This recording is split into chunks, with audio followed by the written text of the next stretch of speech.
Hello, everybody. Welcome back to Arcade Tirade, the podcast is all about video games, podcast, tirade, already content. Welcome back to Arcade Tirade, the video game podcast. I'm your host, Zuve, and this is the episode for February 11th, 2019. Here we go. All right, so another brief episode. I am again stormed into my house. The roads are currently made of glass. I don't know how truly bad they are. I've seen nothing but messages of doom and despair from all of my friends on Facebook, and not just in my hometown or where I am, but stretching all the way out across the state and further. So we're trapped under ice. I think that's how that Metallica song goes. Anyway. It has been a good week for yours truly, as far as accomplishments go. Very excited. Some things I can't disclose right now. In the future, definitely. The Nerd Hum Company is well on its way. I was just putting together the website for it earlier on today. Currently, the team is putting together bios. So there's going to be a lot of good hope in the future for us. We're putting together other shows like Arcade Tirade and not like Arcade Tirade at the same time. So we're going to be triple, quadruple, quintuple threat. And that's a gradual process. I've been talking with one of the co-founders recently, and I was actually just on the phone.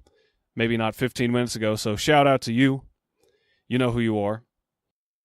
And everybody on the Nerd Hum team, of course. A lot of great guys. I couldn't be happier. Finally get the ball rolling on this.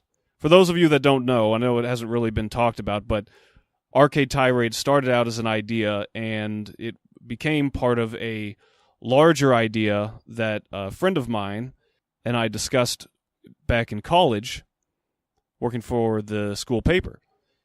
So it's going to be a multimedia company that specializes in podcasts, audio and video, as well as web shows, fictional, non-fictional interviews, talk shows, news, politics, gaming, entertainment, sports even.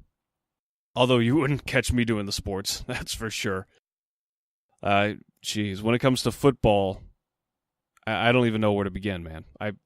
I'd look like an idiot if you asked me to try and describe it. I will say, though, I was watching some of the Smash Brothers Ultimate tournament footage last night, and the commentators on that are just like sports shows, just like football, baseball, radio commentators. They're insane. They have everything down to such fine detail. There's a little bit of a delay, though, I've noticed, between the talking and the footage, and I think that's just, they're trying to cover everything that's happening. I mean, I can bullshit my way through talking the game, but they've got those moves memorized. Those guys are Smash elites. I don't know, maybe they're not, but they impressed me. That's what I'll say about that. Anyway, let's go on to news. So, I've got a big story here concerning Microsoft and Nintendo. Xbox has confirmed that their Xbox Live service is coming to the Nintendo Switch, the iOS, and Android. So this story I'm reading from GameSpot was published February 5th. So Microsoft is expanding Xbox Live to other platforms, including the Switch and mobile. And they say that bringing the network to more consoles will, quote, enable game developers to connect players between iOS, Android, and Switch in addition to Xbox and any game in the Microsoft Store on Windows PCs, unquote. It says here, the move was teased in the description for an upcoming session at GDC, where the plans will be revealed in more detail. The session was titled Xbox Live, Growing and Engaging Your Gaming Community Across iOS, Android, Switch, Xbox, and PC, presented by Microsoft. And this will include details which Microsoft says The expansion will take Xbox Live to, quote, over 2 billion devices with the release of our new cross-platform Xbox development kit, unquote. The GDC, by the way, will take place from March 18th to the 22nd, for those that don't know. So this does not mean, by the way, I was confused at first. This does not mean that you will be able to download Xbox arcade games on your Nintendo Switch. What this seems to mean is that Switch, iOS, Android PC users, they will be able to play with Xbox Live supported games. They'll be able to play games with those playing the same game on Xbox. So it's cross-platform, basically. And I think this is great news for Nintendo and for Microsoft, because this means that you're going to see crossing of the divide between the two companies. And by the way, PlayStation is just staying over in their own little isolated realm, not really doing much of anything. This reminds me of a year ago, might have been a little longer than a year ago, where Xbox and Nintendo teamed up for cross-platforming on Minecraft, so players on both consoles could play each other. And I believe that was also for cloud saves. I might be wrong on that. But PlayStation, again, they are not willing to cooperate. They're not willing to open up with other companies as far as cross-platforming. So, sucks for them. People keep telling me PlayStation's doing fine. I, personally, in recent times, I just haven't been as content with PlayStation, with Sony. I know that they're selling really well and all that, so this is more of a personal thing. It's just, I always look at like their peripherals, and they should really work on brainstorming a little better, because you have so many things that were basically just lifted from Nintendo. I know, here comes the Nintendo fanboy again. I know. But, I mean, look at those motion sticks. That was directly lifted from the Wii controllers. Not to mention the bar, the sensor bar. They had a VR set, which was after the Virtual Boy. They had a Smash Brothers-like game that came out several years ago.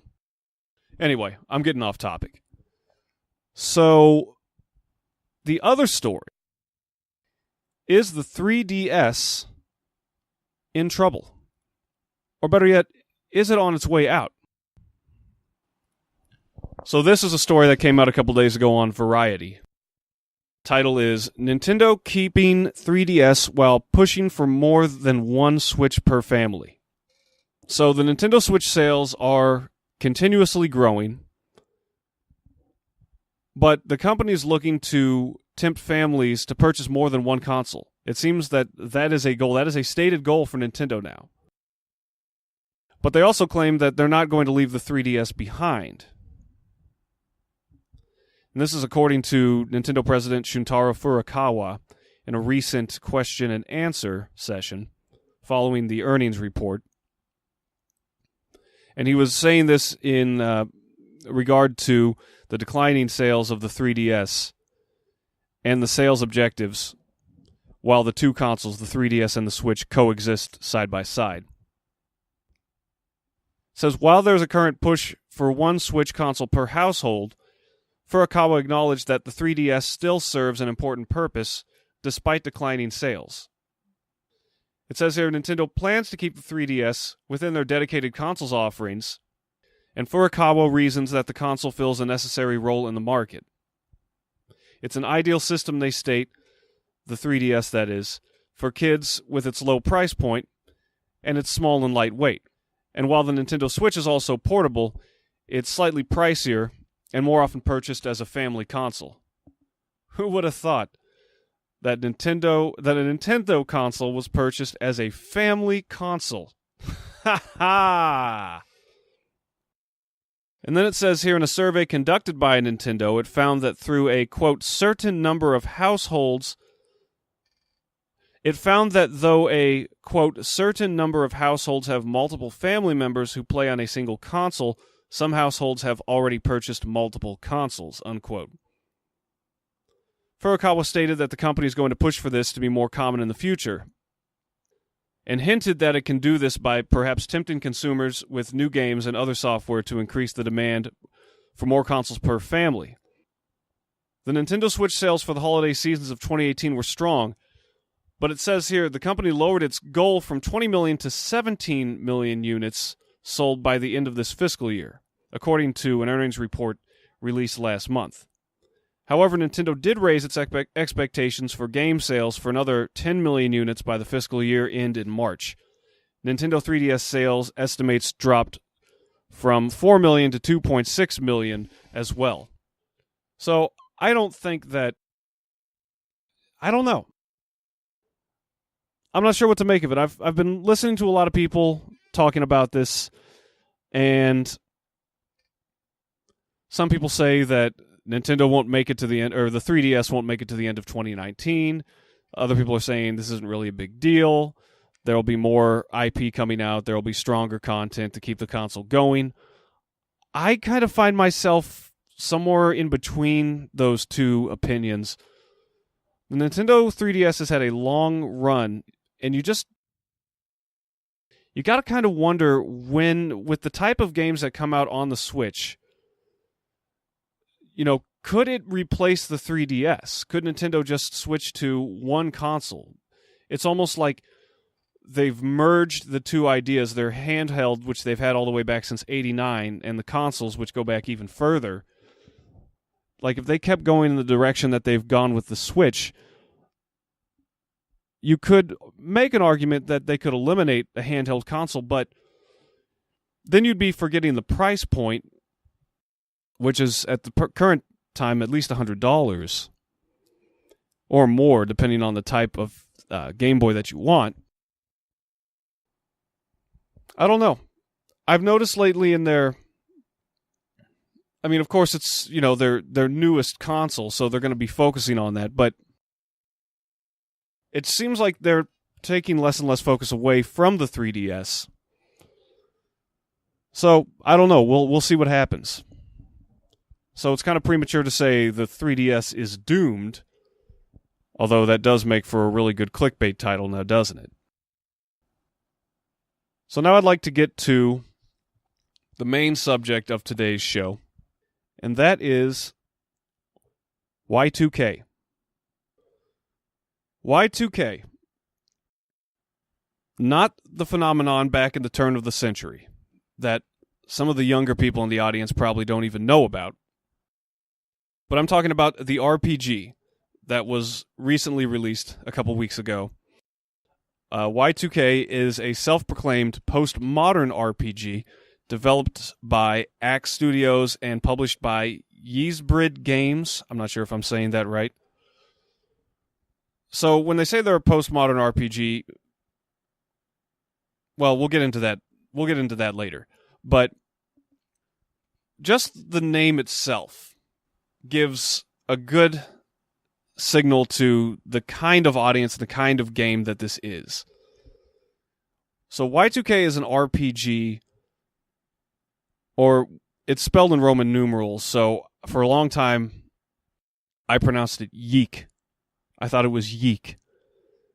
It's a retro RPG influenced by games like Earthbound with its quirky modern setting, and Jet Set Radio with its primitive cel-shaded graphic style. Where do I even start on a game like this?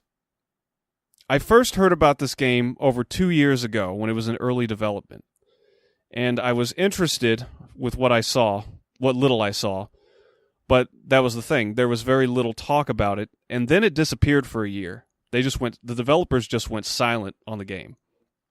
And I just assumed after a while that it had been canceled. I went to their website, I didn't see any updates. So I moved on, and then I saw on Nintendo's channel the release video for Y2K all of a sudden, and I about shit my pants. I didn't care about the critics, I didn't really care about reading any reviews or any details, I just wanted the game. I did accidentally come across a couple of critic headlines, and from what I've noticed, the game in the communities, in the review communities, has mostly leaned towards the negative side of the middle. So, like, 2.5 out of 5 stars, 3 out of 5, a few good ones. But I noticed a lot of people criticize the game for trying too hard. But that was their take. I'm going to give you my take. So, I'll try and give you an objective description of what this game is first. It's a very dialogue-based game. Of course, it's an RPG. It's styled like a JRPG. There are multiple playable characters. There is a ongoing plot, a leveling system, a turn-based combat system. As far as the plot goes, it's really extensive. Well, it's basic, but once the story is narrated, it gets really complicated. So basically, you play as a kid who just finished his college education, and he comes back to his hometown. Alex is the character's name. You know, in the beginning of the game, you're asked to come up with some names of people. They don't say it's the characters. They just say, like, a girl you like, or your best friend, or your dorky friend. And you just sort of assume, oh, this is going to be the names of the characters, and then it's not. The names are all predetermined. So Alex is this kid who comes home, and he investigates. He finds a cat strolling through his neighborhood. He follows the cat to this abandoned building where he meets this girl named Sammy, who's very unusual. She doesn't really seem to be part of the real world, and a lot of the scenery in the game is also otherworldly. You'll be in a forest or in an alleyway, and then you'll go through a door and you'll suddenly be in this otherworldly space-like land with dead trees and pyramids with eyeballs at the top of them, or random floating carpets and strange skulls which chase you around and you have to fight. But basically, you find this girl, Sammy, and you're going through this elevator when she's snatched up by these creatures, these, I guess, interdimensional beings. And so then, after that, you discover this paranormal blog online where you see a video posted of the girl being kidnapped, and that's where you really begin your journey to find this girl, and you team up with other people along the way. So, decent plot. The way that the plot is executed, though, I will say I have a couple qualms with. If you're a writer, I think you'll appreciate the narration. So Alex narrates a lot of scenes in between from his own perspective. And there are also a lot of very long dialogue-heavy scenes with voice acting in a lot of the crucial moments, which is pretty cool. But they're just so long-winded that you get tired of them. I mean, I didn't get to a battle until about an hour into the game. And then the game really didn't start to pick up until about 5 hours in. I didn't even discover the leveling system until about 4.5 hours in. But I digress. Long-winded dialogue, although a lot of it's it generally is lively enough to keep you engaged. All the characters have kind of simple personalities. They're all very snarky, liberal arts students. Alex is a liberal art graduate, and so that's like a constant thing that's thrown at him. He just sort of seems to be like this late 90s slacker, which is, late 90s culture is the theme of the game. It's like you're taking Douglas Coupland's Generation X and turning it into a video game. The combat system is a little rough. First off, the loading times for combat can take up to 15, even 20 seconds at worst, which is unforgivable in itself. Although I did find enough in the game for that to not be a major detractor. But there's definitely some lag with the loading there. The combat system borrows from WarioWare. I would say in Super Mario RPG, there's a lot of time-based button reaction systems for attacking and defending. And the characters use unorthodox weapons like a record player, a keytar, a camera, which is very much influenced by Earthbound. The leveling system is interesting. It seems every RPG now has to come up with its own unique take at leveling. And it's interesting, but it's not the most thrilling thing, although I do like the idea. So about 4 hours into the game, you're introduced to the Mind Dungeon, which you can enter from any payphone, which is also where you can save your game.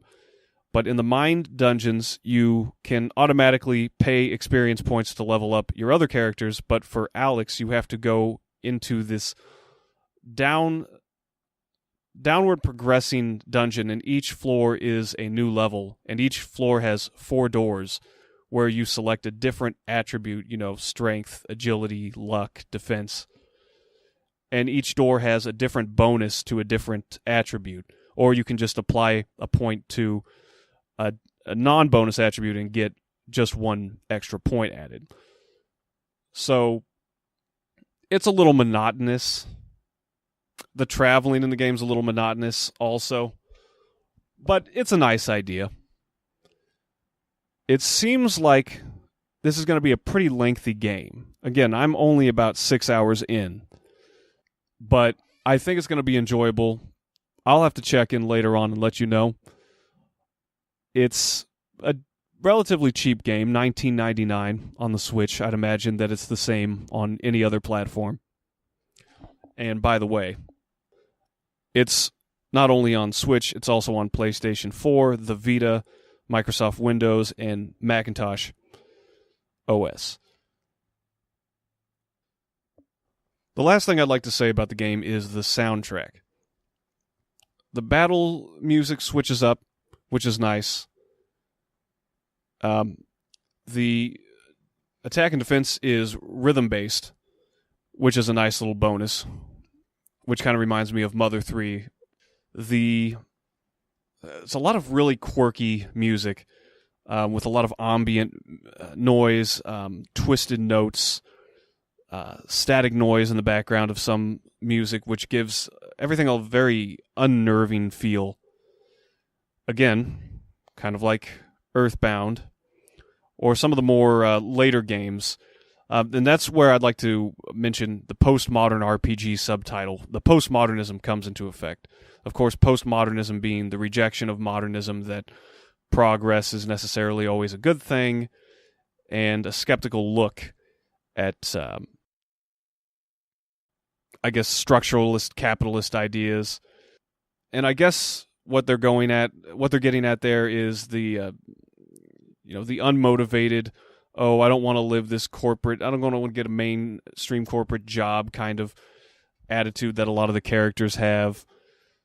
And the backgrounds also being otherworldly, other interdimensional. The creatures also, there are some cutscenes that happen that I've seen so far that were either like interpretations of things that are going on or things that I don't understand, like this robot girl being put together, which seemed to have nothing to do with what was going on as far as I'm aware.